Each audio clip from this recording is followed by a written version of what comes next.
श्री स्वामी समर्थ। ओम गम गणपतये नमो नमः। सिद्धिविनायक नमो नमः। अष्टविनायक नमो नमः। गणपती बाप्पा मोरया, गणपती बाप्पा मोरया। श्री सिद्धिविनायक महाराजांना नमन करते आणि याचा इतिहास आज मी तुम्हाला सांगणार आहे। हे मंदिर लक्ष्मीजी पाटील या व्यक्तीने 1703 मध्ये याची स्थापना केली होती बाप्पांची। तेव्हा तिथे खूप घनदाट जंगल होतं आणि इथे स्थापना केल्यानंतर ही जी मूर्ती आहे ही काळ्या पाषाणातली आहे। आजूबाजूला सिद्धी त्याच्या दोन हे आहेत, रिद्धी सिद्धीच्या मूर्ती आहे आणि जानवं म्हणून साप दिलेला आहे आणि हातात लाडूची वाटी आहे आणि ही मूर्तीची जी सोंड आहे ही उजवीकडे आहे आणि हा सिद्धिविनायक नवसाला पावणार आहे। जर तुम्ही 21 चतुर्थ्या केल्या किंवा काही दोष असतील कुंडलीत तर हा निर्मूल करणारा असा सिद्धिविनायक आहे। याची आख्यायिका अशी आहे की अक्कलकोटला एकदा जांभेकर महाराज गेले असताना त्यांनी स्वामी समर्थांना म्हटलं की मला तुम्ही आशीर्वाद द्या की सिद्धिविनायकमधला माझ्या सिद्धिविनायकला भरभराट होऊ दे।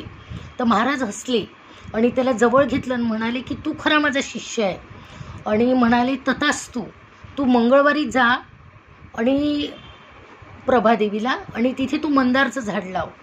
जांभेकर महाराज परतले प्रभादेवीला, तिथे त्यांनी मंदारचं झाड लावलं। जसा जसा मंदार बहरू लागला तसतसं इथलं प्रस्थ देखील वाढू लागलं। इथे खूप लोक यायला लागले, नवस करू लागले, लहान मोठे गोर गरीब, आणि व्यवस्था इतकी सुंदर असते इथली की बघावंसं वाटतं बाप्पाला। आणि इथे ऊर्जा शक्ती पण खूप छान मिळते।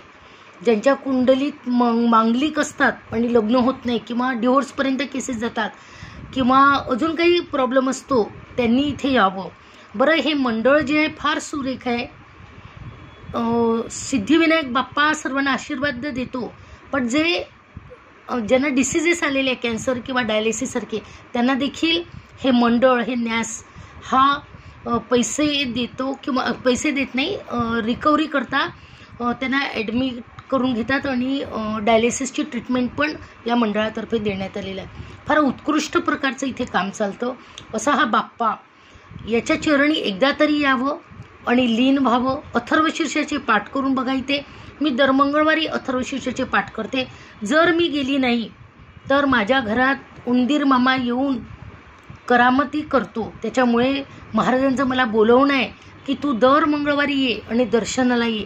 बघा, मी कुठली तर नागपूरची, पण इथे आले, आम्ही कोस्टल रोड केला आणि त्याच्यामुळे मला महाराजांचं दर्शन होत आहे। असं म्हणा की महाराजांनीच मला बोलवलेलं आहे आणि मला आशीर्वाद दिला महाराजांनी, तसंच तुम्हाला पण बाप्पा आशीर्वाद देतील।